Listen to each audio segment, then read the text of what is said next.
हलावत ईमान। और 3 खूबियां। आपने फरमाया 3 खसलतें ऐसी हैं कि जिसमें ये पैदा हो जाएं, उसने ईमान की मिठास को पा लिया। The Prophet said, whoever possesses the following 3 qualities will have the sweetness delight of faith.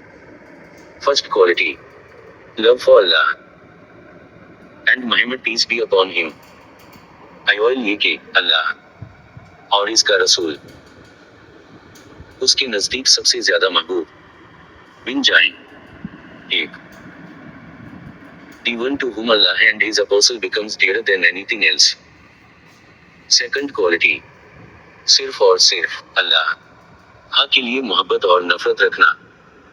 दूसरे ये कि वो किसी इंसान से महज अल्लाह की रजा के लिए मोहब्बत रखे। दो, who loves a person and he loves him only for Allah. Third quality, कुफ्र में वापसी में हद दर्जा नफरत। तीसरे ये कि वो कुफ्र में वापस लौटने को ऐसा बुरा जाने जैसा कि आग में डाले जाने को बुरा जानता है। तीन, who hates to revert to atheism, disbelief as he hates to be thrown into the fire.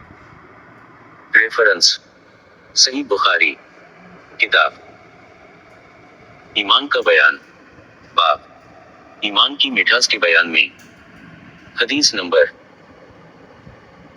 16। السلام علیکم ورحمۃ اللہ وبرکاتہ۔